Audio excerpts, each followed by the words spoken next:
Welcome back everyone to Self-Serving Skillet. Before we make our leftovers today, we're going to explore one of the self-serving skillet principles, do unto water as you would have water do unto you.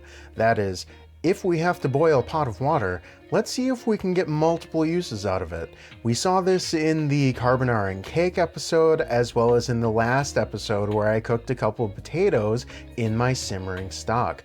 I'm going to be boiling a few things today, the first of which has nothing to do with turkey leftovers, but will be served to my unemployed roommate at the same time.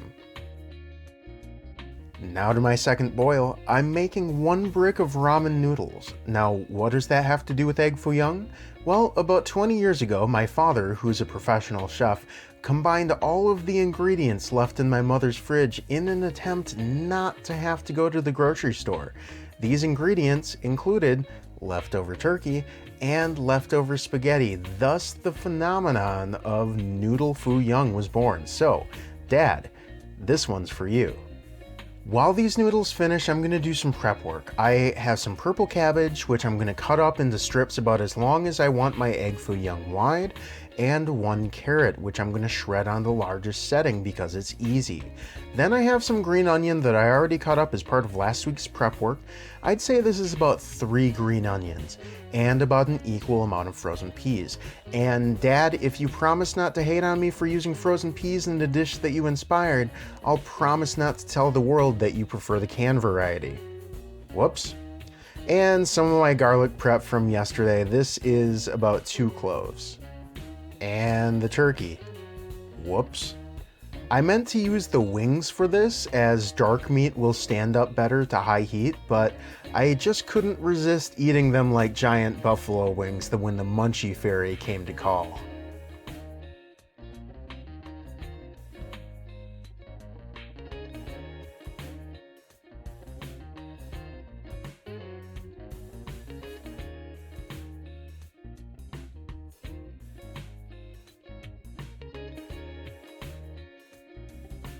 Third boil.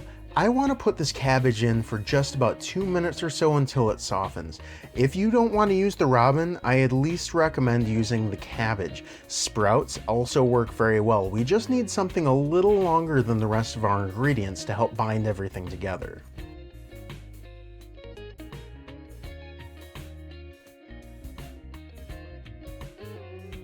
Here you see this doesn't take long. I went to prep some beaten egg and only just got them out of their shells. I'm gonna pat this dry with a towel. If there's too much moisture, my egg mixture won't stick to it. I cracked 3 eggs into this bowl. I'll eventually crack a 4th. I recommend using less than you think you need, as you can always add more egg later. This is more about the consistency than following an actual recipe. From what I have here, I'll get 4 egg foo youngs, and you'll see that I could have gotten a 5th. Mix all of your ingredients together in a bowl to make a slurry. Fill a cast iron halfway with high heat oil. Optionally, add your ramen. This is the point where I decide my slurry's not eggy enough. I'm gonna remove my Smurf blue water from the danger zone. Temp my oil. I'm looking for about 350 Fahrenheit or 180 Celsius. And I'm going to use this ladle to lay my ingredients into the oil.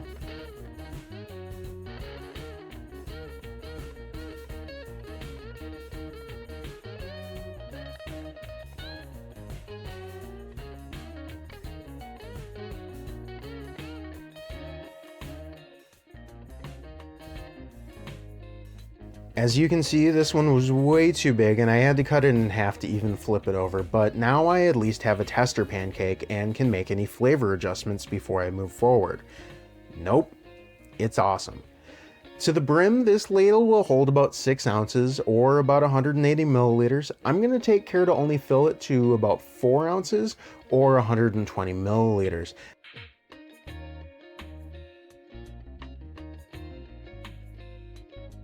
Now this is a much more manageable sized FOO Young. I'm going to ensure my flipping success by basting the top with oil to hold it together a little better, and by using a metal spatula instead of tongs.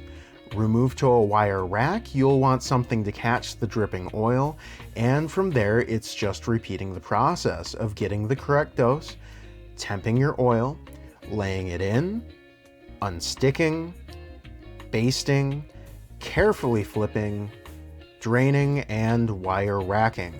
You want about 2 minutes per side.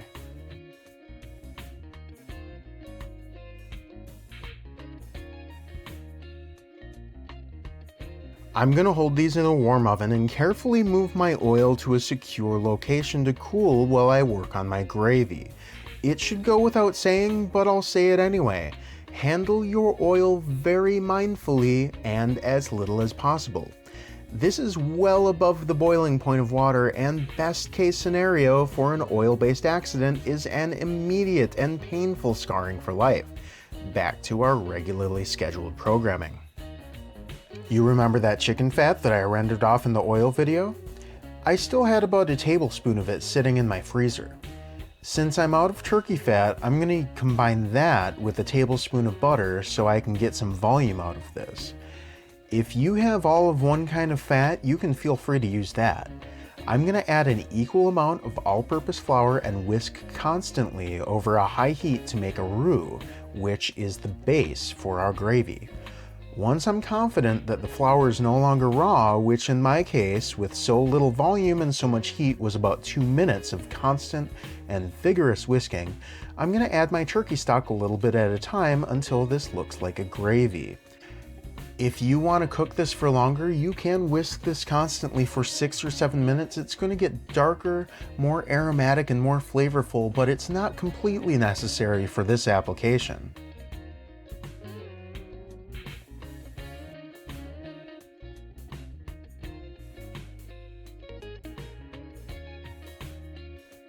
Once I'm satisfied with the consistency of my gravy, I'm going to add about a tablespoon of dark soy sauce.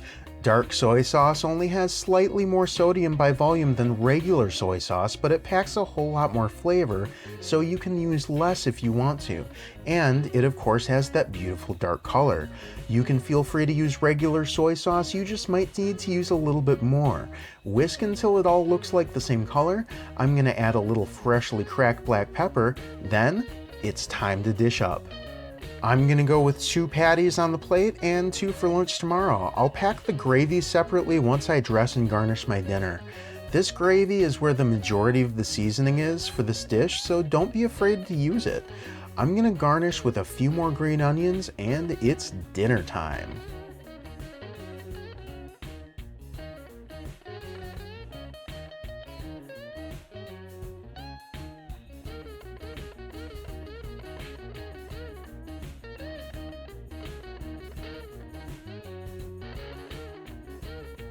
I'm not calling this meal healthy by any stretch of the imagination, but for something that's deep fried and covered in gravy, it is surprisingly light. I have a whole bunch of vegetables in there and we didn't overcook them, so they are a little bit crisp.